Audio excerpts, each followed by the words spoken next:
Welcome back to session 3 of Self-Made Author. This week, we're talking about tools. We're also talking about how to get started, get organized, and prevent getting blocked. So we're going to start the presentation today with Liz. She'll give you a comparison between Microsoft Word and Google Docs.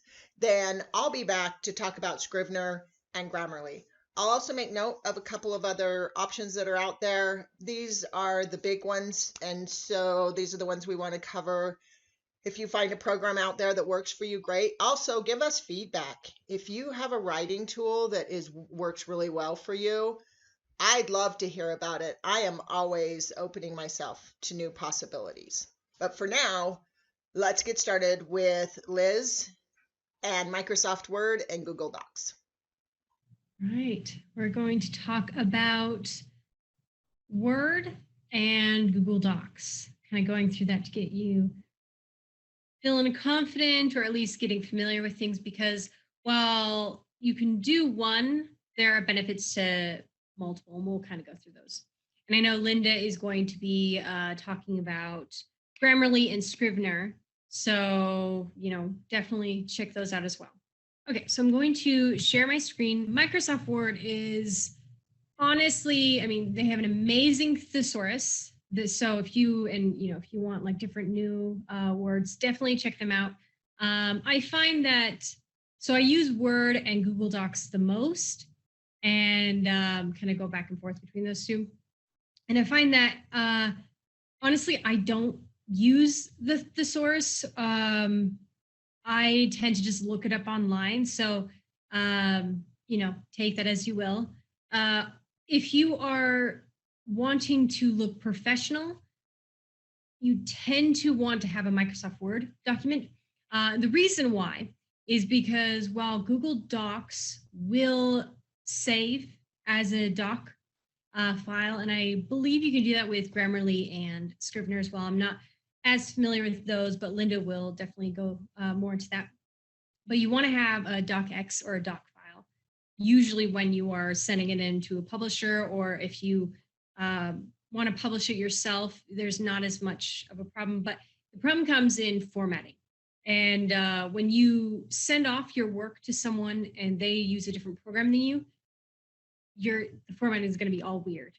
But most people use Word, or they have some kind of Word program that opens it up. And so the formatting you choose tends to stick in that same formatting. So that tends to be, it's just the industry standard. If you want to end up being an editor later, or if you want to work with other clients, you tend to need to have Word, because if you don't have Word, people, again, it's the industry standard. So people tend to, maybe they don't look at you as professional as you want. So that's definitely something to think about. So say that we're in Word, we want to start a document. As you can see here, I just pushed a new. So if you get into Word, you can kind of choose, like you can do various different things. These are just some of the most popular things. You can definitely search for specific things on that. This, you can take a tour, which this will be kind of like your mini tour, right? So you can have a blank document, which I tend to do when I'm writing a story. I just need a blank document. But say you need a letterhead for, say you're going to college and you want to get a reference. Here is a great cover letter, a letterhead you can have your references use. If you need a table of contents, you want to do a restaurant brochure, an education, there's a lot of different ways to format, and there's calendar. And Microsoft Word gives you those options. Google Docs does not have the same sort of spread. They have a little bit, but Microsoft Word definitely, they've been at it for like 50 years, right? So they should have something at least, right? So let's do a blank document. And as you see here, you have your cursor, it's just a blank white page. You can go into insert. You can insert a table, which, see how it looks like. Say you're making a presentation, or you need to look at stats, or you're comparing and contrasting. Good for school type stuff. You can insert pictures from this device or online. Microsoft Word also does this wonderful thing where they have stock images ready. So it's really nice. But similar to the thesaurus, you can find that online. There are tons of websites that give you free stock images that are completely legal. It's like Pexels, which we won't really, well, we can get into a little bit of it, but we don't want to go too into that. But yeah, so there's like Pexels, Creative Commons. There's just various different places that you can go and find legal, images. As long as you, give them credit, it's completely fine for you to use. So, but having it here, it makes it easy and simple. You can do shapes, icons, model. There's a lot of different options in here. You can definitely play around and have a lot of fun. Different ways to break your pages. See, I just broke my page. So now I have, so 2 pages right now. So I can do that. I can also do a cover page, which that's kind of cool. So another thing, if you are looking into sending your work to a publisher, or you want to send a short story, maybe this is something completely different.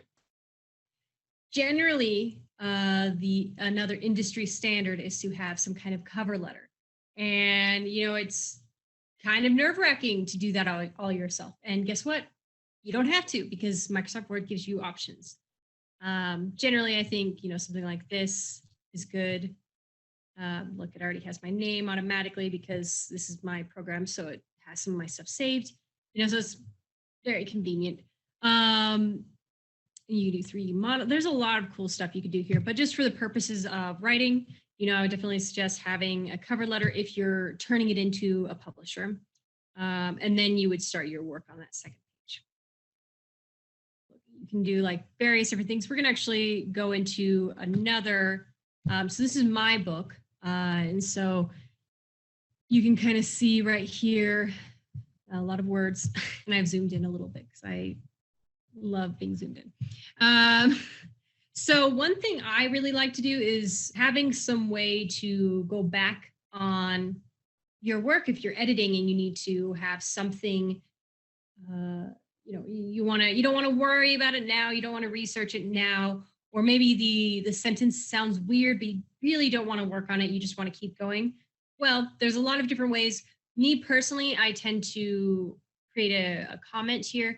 It's just easy for me because I can just, as I'm scrolling, I can see it really quickly without having to search. As you can see, I edit my own stuff.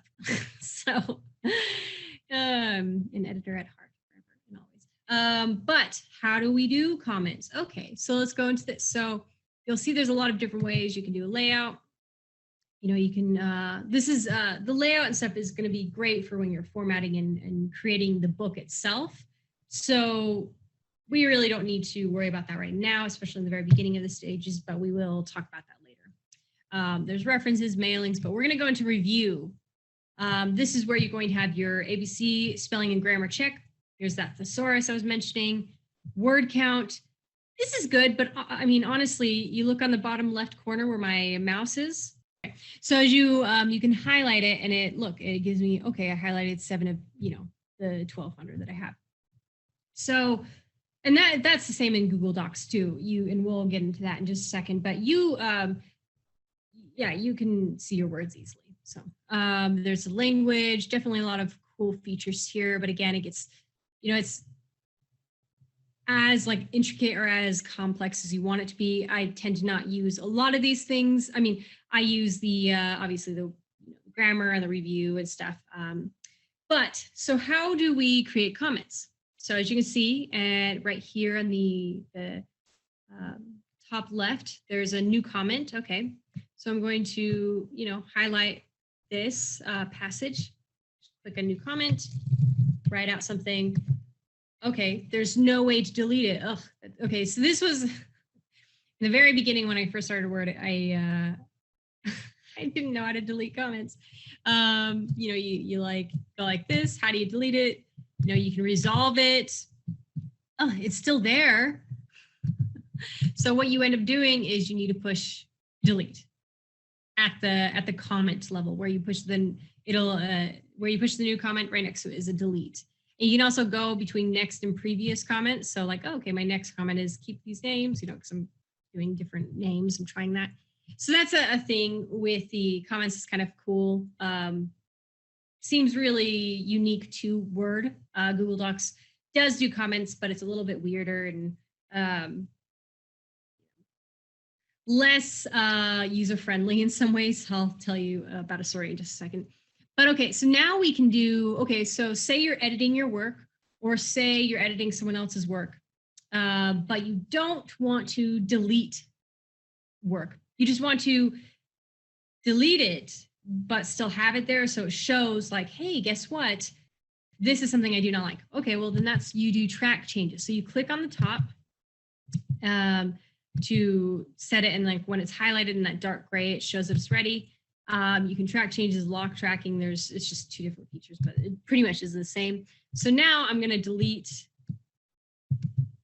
this whole passage, backspace. Okay, it didn't go away, so it's just, it just made it so it just reddened it, but it didn't delete it. And so now if I say I edited someone's work, now they can see, okay, I didn't like that whole paragraph or something. And generally for me, I would also have a comment being like, hey, this is why I didn't like it, right? Okay, so that's kind of, let's go back to our blank document. So that's kind of like a basic look at, a document itself. We got our cover page. So now let's say we want to do chapter 1. The dog walks to the park. So we'll just do a really simple sentence. So we just have something here. Okay, so chapter 1, we can keep it that way. We can keep it in that normal text. We can also change it. So as you can see, it's like slowly. These are more spacing. Let's see. Let's get into. So right here, so you can see right here, it's like, oh, I can change it to different headers. I really like that. And it's like, oh, cool, I can do that for each one if you want. And like, there's a whole bunch you can do on that. So explore, have fun. Another thing too, if you are submitting your story to a publication, you are going to want to have, there's certain styles that are standard. Definitely figure out what that is. Like each agent and publisher are slightly different, so pay attention to that. If you are publishing it yourself, general rule of thumb is, I mean, obviously you can use any font you want. That is the beauty of self-publishing. But generally, I would only either do Arial, Calibri, or Times New Roman. Now it sounds kind of like, oh, this is kind of boring, but you have to remember that for formatting, when you are formatting at the very end, when you are ready to put it as like a book, that kind of formatting. If it's a different type of word or character or something, then it's not going, there's a chance it might not translate well on certain computers or certain printing presses. And so it might completely change from what you want and either cause an error or it just will change. It'll just default to a different type of style. And that's something you don't want to happen.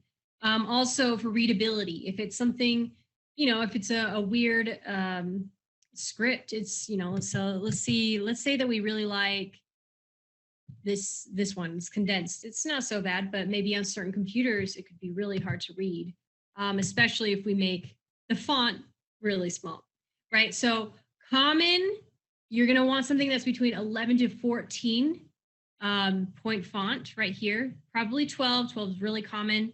And then Calibri, Arial, or Times New Roman. I like Times New Roman personally. That's my favorite. That's my go-to. But as long as you stick in those, the Calibri, Arial, and Times New Roman, I know I'm like saying the name of Calibri wrong. I can never say it right. But as long as you're keeping it in that, it'll be fine. It's just mostly, again, a readability thing. So having that ready and set now for your formatting later is just going to save you a lot of time. And it's going to help you really gauge how big your story is going to be, because, different fonts, different sizes will definitely change your your size of the book itself. Also remember if you want to do double spacing or having 1.5 spacing like this, you generally just want to have the 1.5. You can change the spacing, but it's not really that necessary unless you're sending it off to someone and they're like, hey, we need it to be this length. So then you can do the spacing right here. Before the word, or this is for the indentation, and then, or the indents and then the spacing. So hopefully that clears it up for there. Let's move on from Word and go into Google Docs. Okay, so now we are in Google Docs. So with Google Docs, if you have a Gmail account, you have Google Docs. Google Docs is free, absolutely free. That includes Google Slides, Google Sheets. Here, let's look at all of the things that with the Gmail account, you automatically have for free. Okay, and the Gmail account, if you don't have a Gmail account, you can create a Gmail account for free. So it's all free. It's just if you want to work with Google, right? Because Microsoft Word is not free. It is, it depends on if you're a student, if you're a teacher, if you're just a normal person, if you want to do a subscription, but it can range, I believe, $50 to $100 or something. I believe I got mine as a kind of normal, just like 60 or 80 or something. So, but that was like for the whole thing. I didn't do the subscription. You can do a subscription. There's definitely benefits to doing a subscription because you can share content. But I don't really like those subscriptions. I just rather not pay that. So there is a nice thing with Google Docs, though, is because you can do a lot of things for free. So like I was saying, all these things right here, chat, meet, calendar, sites, contact, blah, blah, blah. All of these are free, but we're going to go to Drive, or you can also go to Docs, which is pretty much the same thing as Drive. Okay, so now that you are in Google Drive, let's go into New.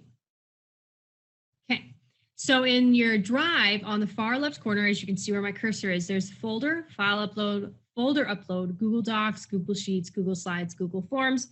Google Forms is a polling type thing, so you can create a poll if you want. And there's a whole bunch more.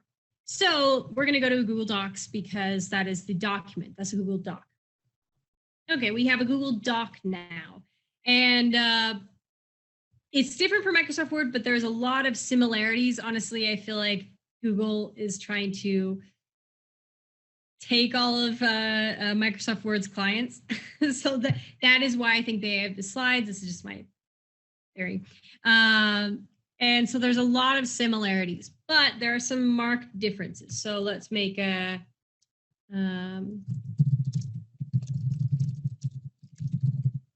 okay, so we did a really simple sentence. Now let's make a comment. Okay, so let's see, we have to highlight it. We can do add comment that, or we can just like click on it and then you go into comment.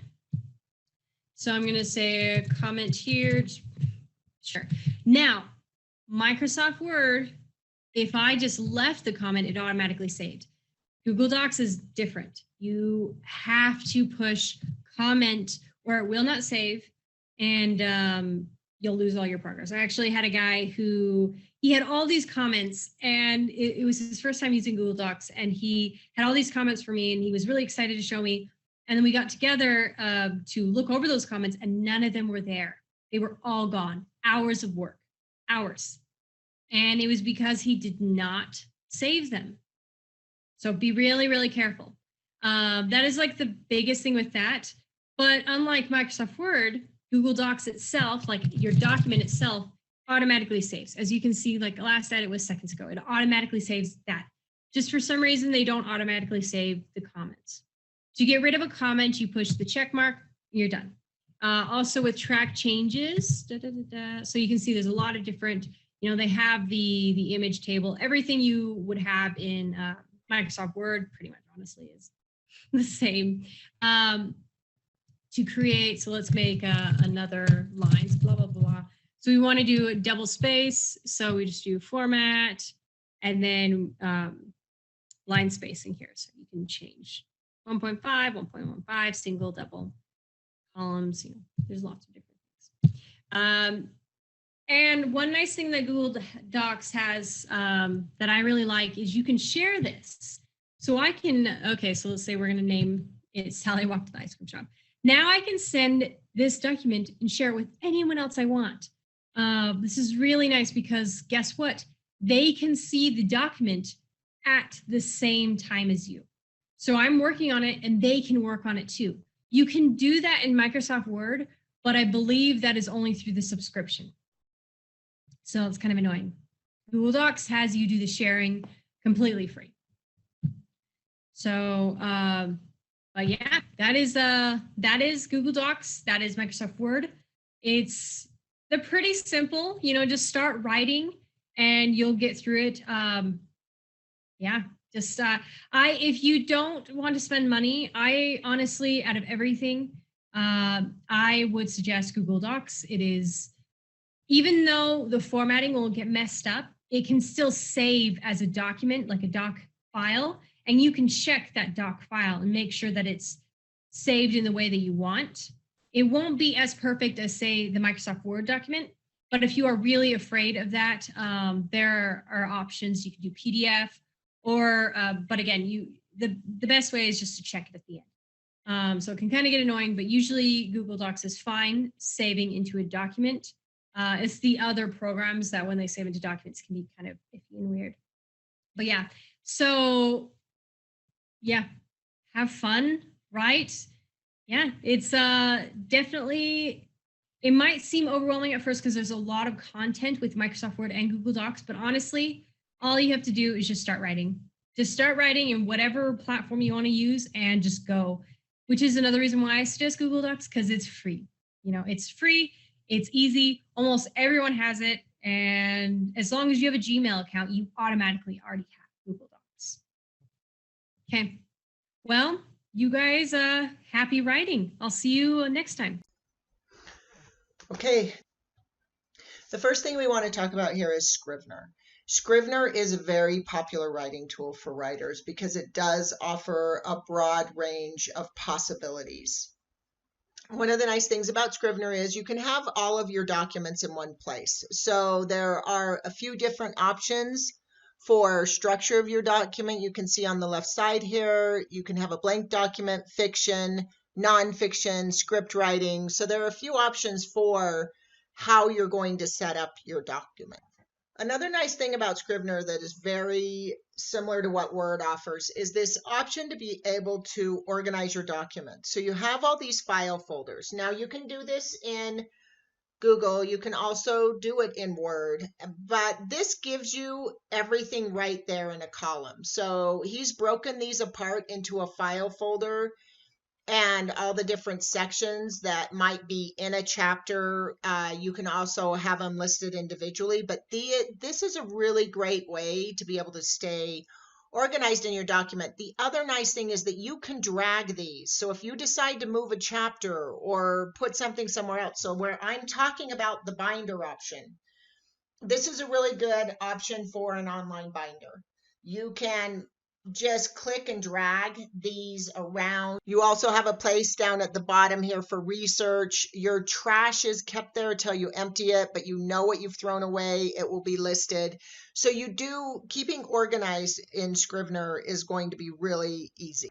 Another nice thing while you're keeping all of this stuff organized is that you can have a synopsis over here to the right and notes. So we talked about notes in Google and notes in Docs, you have those. If I'm doing notes in something like Grammarly, I'm going to have to put that note within the text, which is fine with me. But with Scrivener, you have this opportunity to have a note to the side. If you want to add something, if you want to research something, you can add a little sticky note so that you can keep track of that. You can also pull in outside documents to add to your text. So like here, if you're doing some historical research, you can pull your research document from this bottom left corner, you can see that there's a research document pulled in, and you can have it right next. Now you can do this in Windows by having 2 document windows open. So this is available in other programs.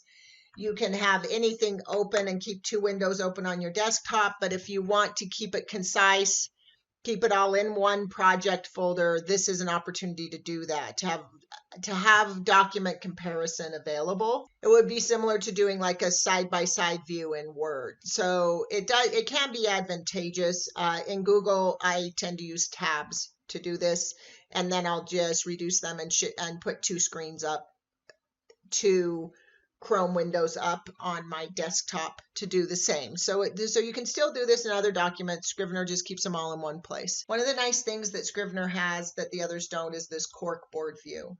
So in the corkboard view, you're getting what you're getting out of what I'll talk about in an Excel or Sheets document for tracking your project. So you can have all your synopsis here. You can click on different sections. You have this corkboard view where you can rearrange, you can add in documents, you can keep everything in front of you so that you can make sure you've covered all your bases and you're not leaving any gaps.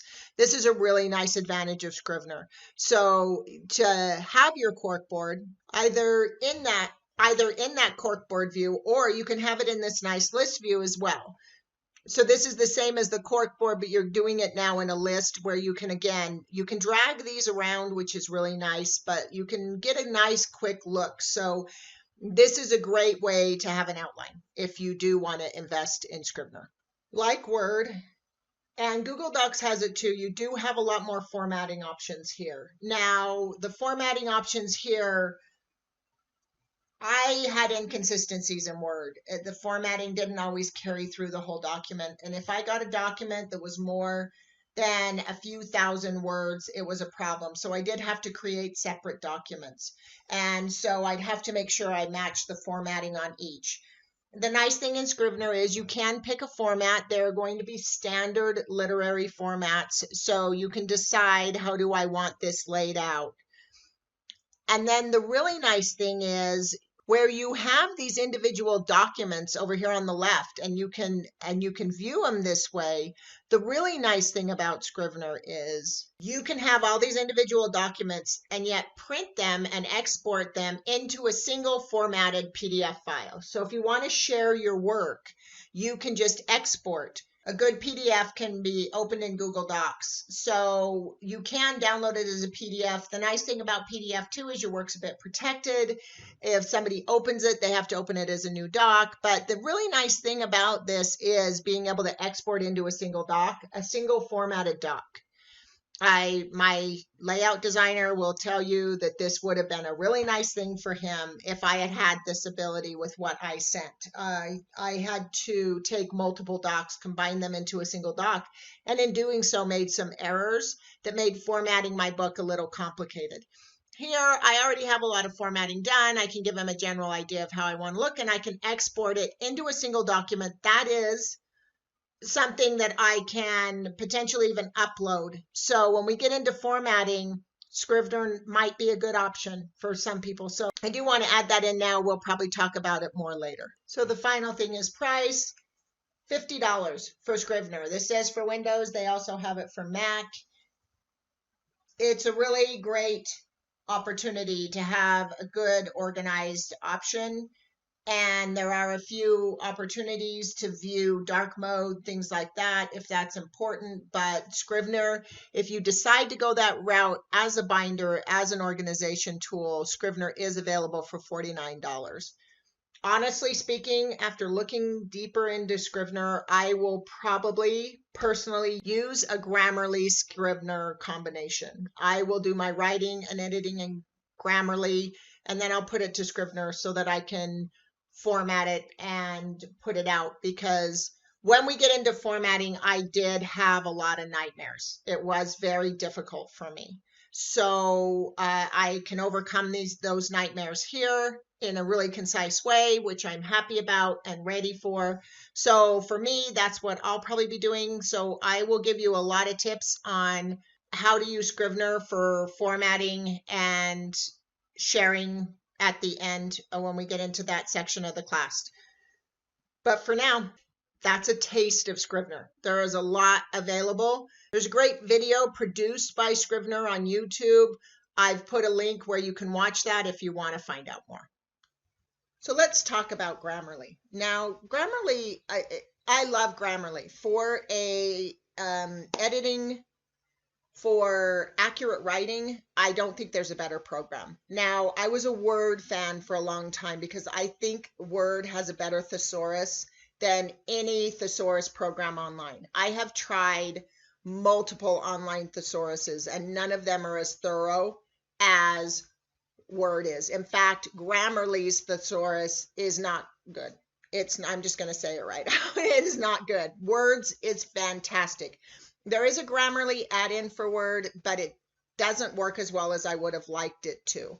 So what I want to talk to you about is the Grammarly app that you can get online. And so with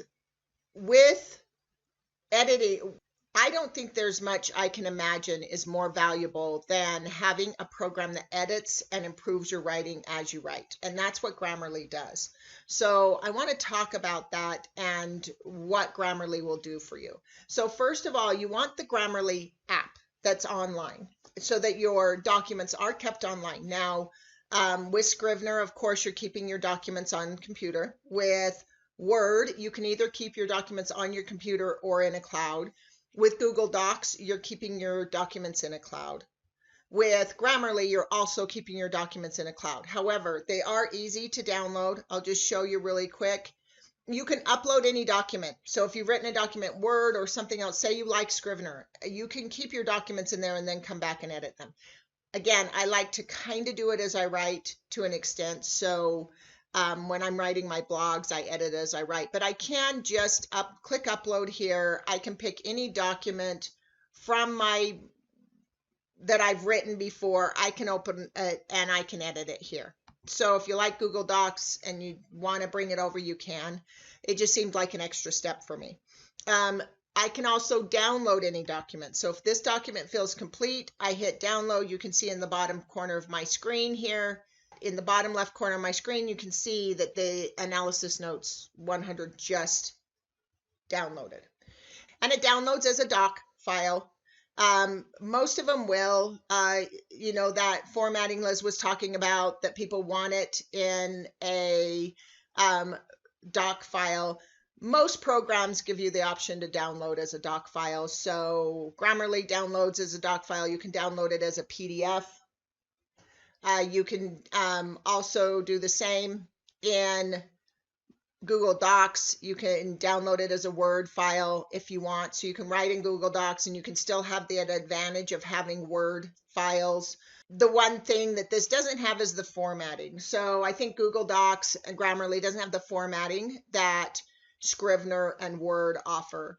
But the nice thing about Grammarly is this is the advantage I want to show you, is first of all, I can have all my docs. So I can have this dashboard like Scrivener has. I can put a note at the beginning, so it can be like that board. The one thing is I don't have the option that I know of reorganizing these. They are open according to when I last opened them. So they might be out of order. You can see 100 is after 111, 110 here. So that is a disadvantage. The nice thing is this, and this is what makes Grammarly worth the money I spend for it. I'm going to show you the Grammarly pricing, but first of all, when you're setting up a document, you have this opportunity to set up goals. So is this for a general audience, a knowledgeable audience, or an expert audience, right? What's their grammar level? So are you trying to just speak to the general public? Do you want an audience that knows a little bit more about grammar? You can choose. Formality. Do I want it formal? Do I want Grammarly to make sure my English is flawless? Do I want them to check all the grammar rules and make sure that I'm hitting them? Do I want neutral or do I want informal? For me, for creative writing, I like informal because it gives you room in dialogue. Neutral kind of catches the middle, but for when I'm writing, the structured side of my book, I use neutral. When I'm writing the creative side, I use informal because I don't want it to catch everything. This leaves room for slang and casual language, which happens a lot in dialogue. So I do like to leave that open. Now, do I want academic, business, general, email, casual, creative? Now, the academic I've used a lot, and that takes out like all the personal pronouns, because you don't want to use personal pronouns in academic writing. Business will do a similar thing. Again, I'm writing a creative piece here. This is one of the pieces from my book, and so this is something that's very creative. So I want that. Now you can also set the tone you want. I don't use tone in my creative writing, but you can. But if I'm writing an email or something and I want to sound confident, it'll tell me when I use words like, I think this. It'll say, you will sound more confident if you don't say, I think. Just say what you want to say, right? And so it'll suggest taking out, I think, and just saying, this is the way it is. So it'll look for certain words and let you know how they sound. The last part is the intent. If I'm writing something that's about, say, the brain chemistry books I've written, I want to inform and describe and maybe even convince. Right now I'm telling a story. So since this is a novel, I'm picking tell a story. And then I hit done, and I can set up defaults. As you can see, I can use the same thing over and over again, and I can change it over here in goals. This here is my overall score. So right now I've copied this over, and there's a lot of editing to do. This is from early writing, and this will just show you the difference between, you can see all these marks, and I'm going to talk about what they are. So what Grammarly is going to look at is they're going to be clarity, correctness. It's going to say doesn't match the tone. It's going to be all of these. So you can see each one has a different colored dot. And what these give is, this actually says your sentence may be unclear. Do you want to rewrite it? And it gives you a suggestion, and you can either rephrase it or trash their suggestion. You don't have to take the suggestion. Here it is saying, okay, you've used this word before. Here's a synonym. Like I said, their synonyms are not that good, so I use a separate program, a separate thesaurus to calculate those. But here are options so you're not repeating. You've used this word a lot of times, so maybe you want a different word. And then you have these that are saying, okay, this is a sentence fragment. You need to complete the sentence, and it'll tell you if there's a monotonous passage, or if this one's clarity. It'll tell you, do you have a passive voice? Are you using a tautology? So if you want to improve your writing, the wonderful thing about Grammarly is it corrects your writing as you write. It gives you this wonderful opportunity to, here it says monotonous passage, where you have too many similar words in a row. And sometimes I want to leave those for emphasis. Other times I don't want to do that. If I have too many monotonous passages in a row, it's going to be a problem. You can check your work for plagiarism. You can get expert writing help as well. So it'll give you all these tags. Now I have, my word count here is about 11,000 words. This was a whole chapter in the old book. It tells you the amount of read time it generally takes, how much speaking time, and then you have your readability score here.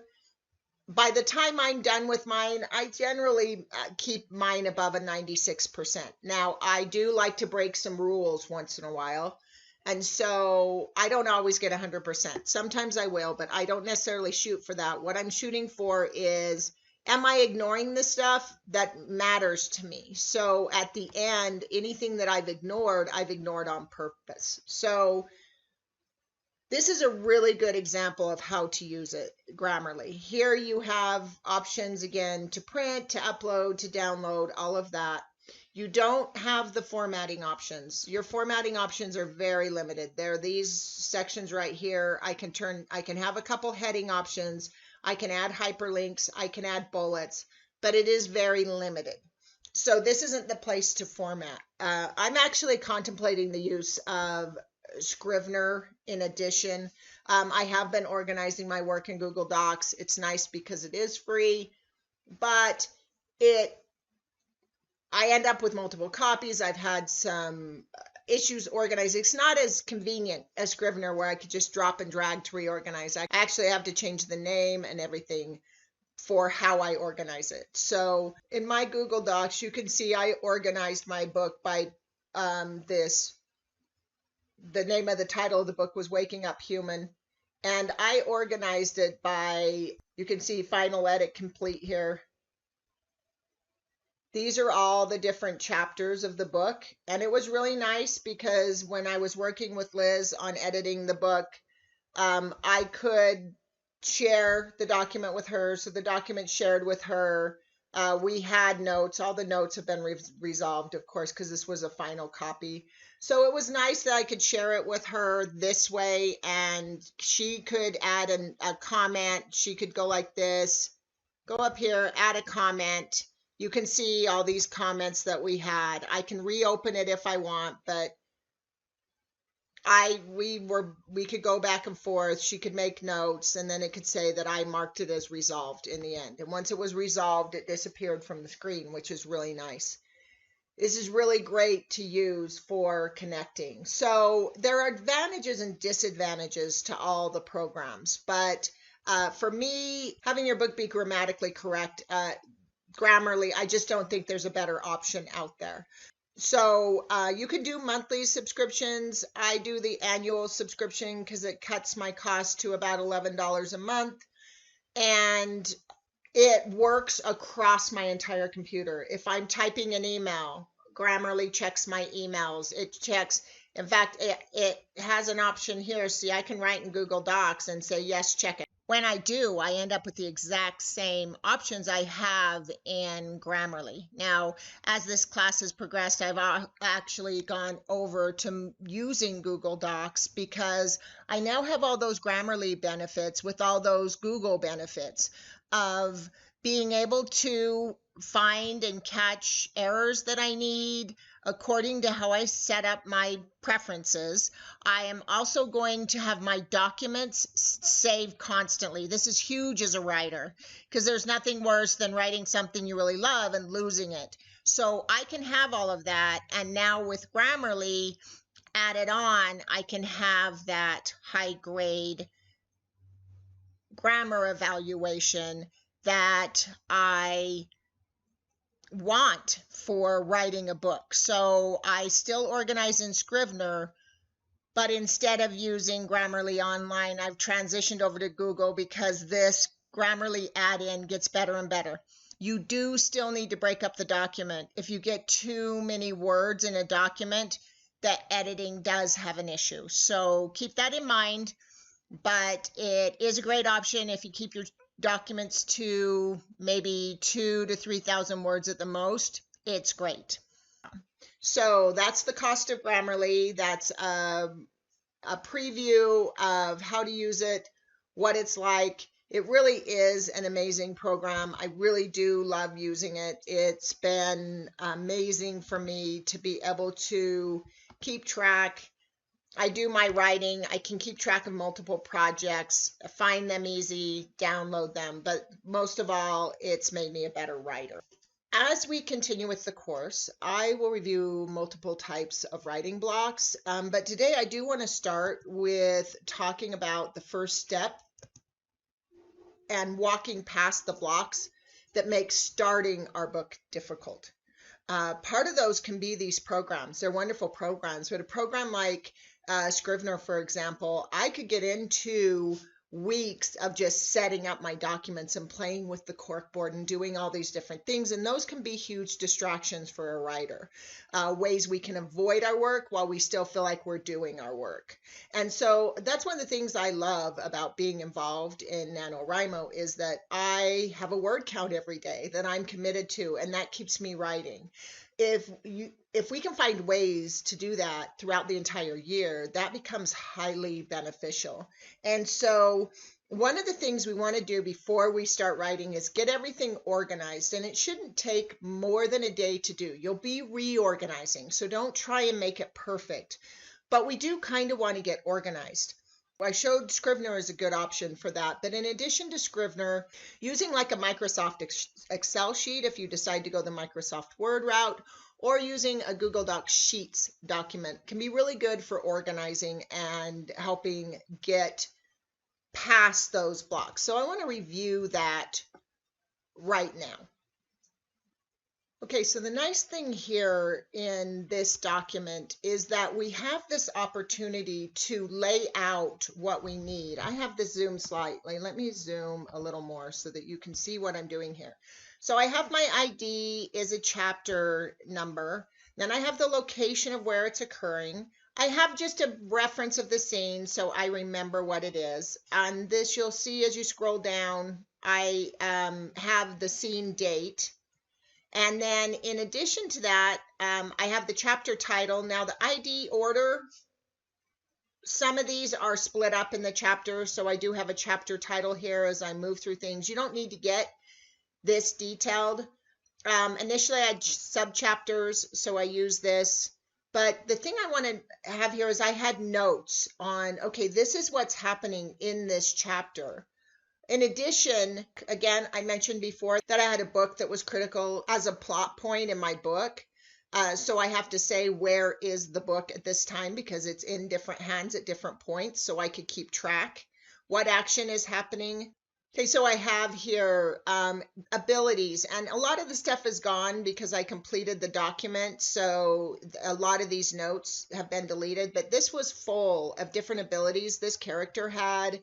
And I had a list for each character and who knew what. So I had awarenesses. This person knows.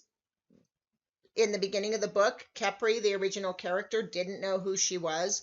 So in this one, at this point, she now knows. What does the reader know and not know? This can be really important to track, because if somebody talks about something and the character references something that they don't know, then this can really mess up the book. So this is really good. Now, if you're using something like Scrivener, this is a real advantage of Scrivener, is you can have all these little notes with the chapter, who does and doesn't know what, who's doing what. But as I went forward, you can see most of these are fairly empty. If I go back and restore, this is a nice thing about Google. It's continually saving your documents. But you can go back and see version histories, and you can see documents that this one goes back to September of 2019. I can go back and look at previous versions. And so you can see the notes here are really long, because these are a lot of things I had to reconcile as I was going through the book. And so I had all these notes. And as I went into next chapters, these also became writing prompts. Oh, I have to write about what happens between Clara and Tanya and where they are in the scene. So and then I can restore old versions if I happen to lose something. This is something that makes Google very valuable for storing and keeping your docs and keeping track. So keeping organized this way and being able to do this ended up being a really huge document for me. It kept my book organized. It kept me on track. I was writing a very complex book that went back and forth between 2,000 years of occurrences, and some of them are flashbacks and I had to really keep track of what's occurred and what hasn't. Because if not, I write sci-fi, and the sci-fi audience is, I think, one of the most difficult audiences you can write for, because they will catch inconsistencies. And so I wanted to catch as many inconsistencies as I could before they do. I'm sure they'll catch them and I'll do rewrites, but for keeping something organized, this was a really great way to do it. I could keep track of everything. Like I said, if you go back to those Scrivener note pages and synopsis pages, that's what this is. It's saying who knows what, when, all of that. It could be a really nice way to keep track of your your chapters. So if you did decide to use Scrivener, it does have that capability. That's Grammarly and Scrivener, and also ways you can organize by using Sheets or Docs. If you decide not to go the Scrivener route, you can organize by using, if you decide to go Google Docs route, you can use Sheets. If you decide to go the Word route, you can use Excel. If you decide to go with just straight Grammarly for all your writing, I do recommend having another doc where you can keep organized your files. You can do that in a file folder on your computer, of course, as well. But keeping that organized and being able to see what's there is really critical. So hopefully that helps you be organized and decide on the best writing tool for you. So I recommend you take a moment, pause here, decide what program or programs you're going to use, get them set up, and then I'm going to talk a little bit about how to use these in combination with your writing prompts to be able to create a perfect flow for your novel. So there will be the initial part of picking your product now. And then when you're done, come back and I'll talk about a convenient way to use it to get organized. I'll also cover a few ways to use the writing prompt. So as we go into the week and start our writing, we have everything lined up to make it easy and successful.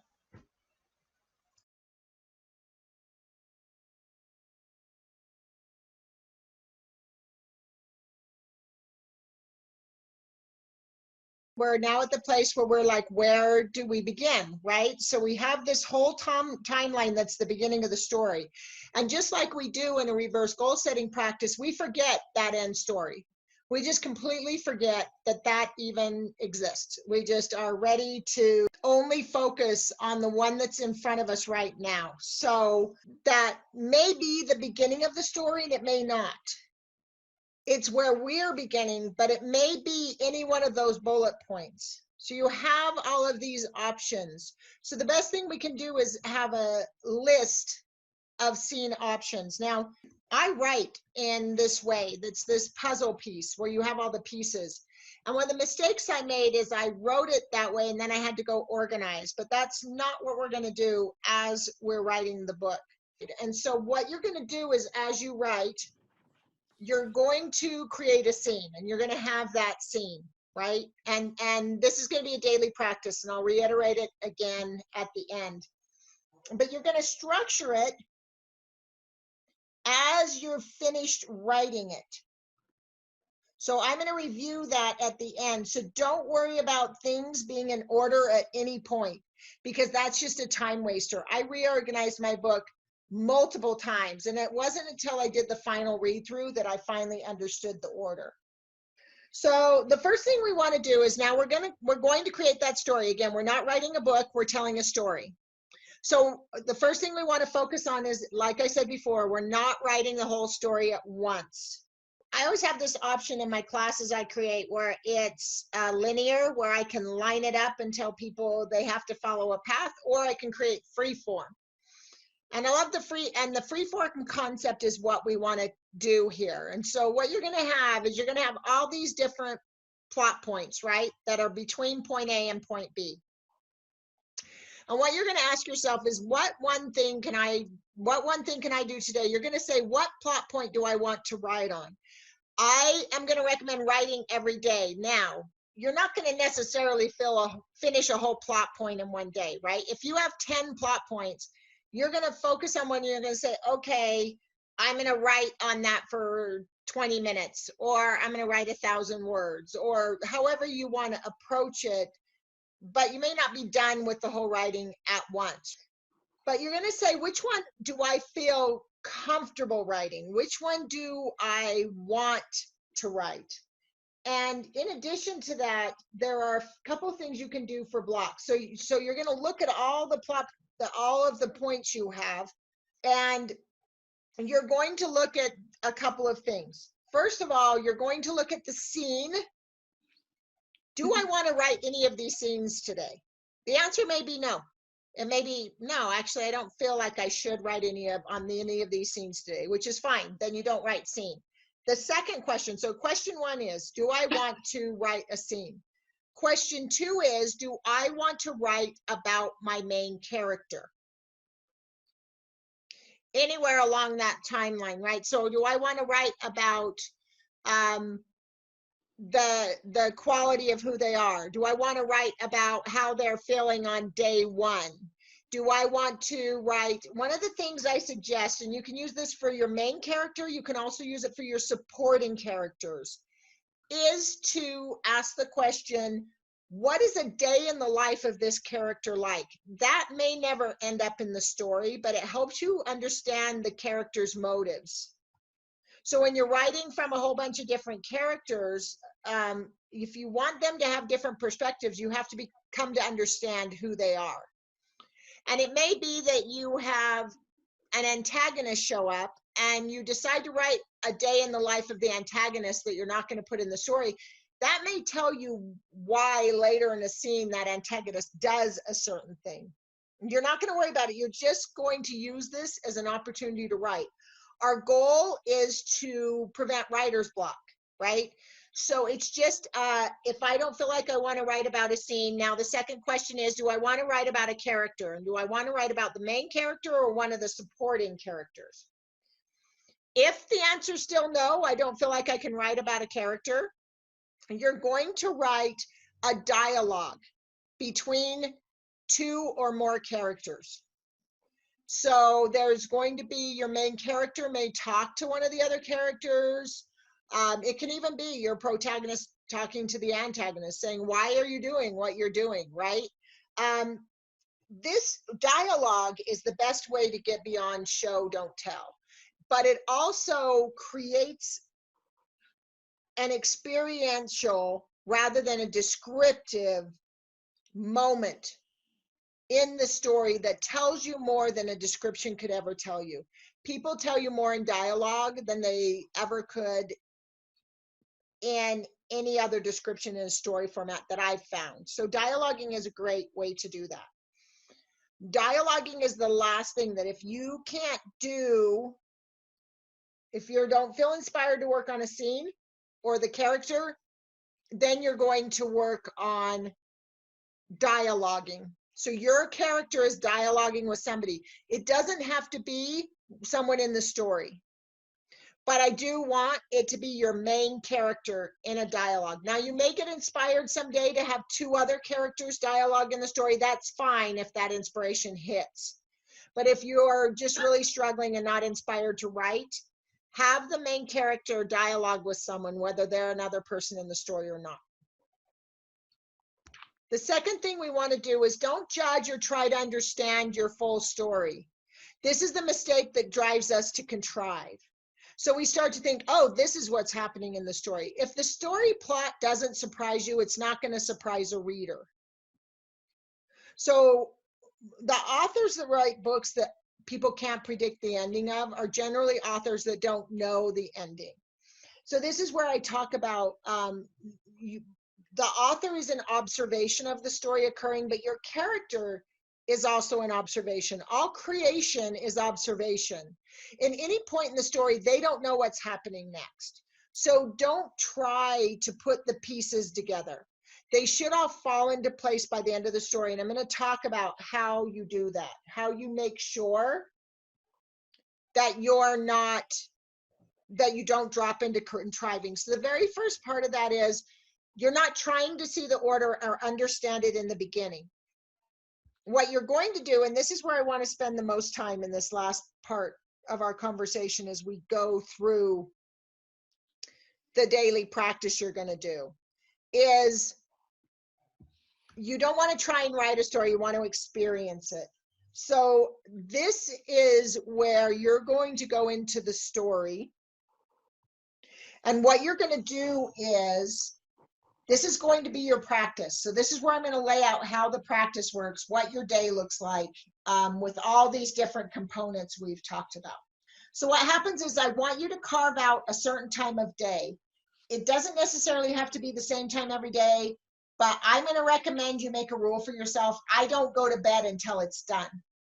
If you have a lag point during the day where you usually lose motivation, so a lot of people, there's a certain point in the day where they're just not motivated anymore, do it before that moment occurs.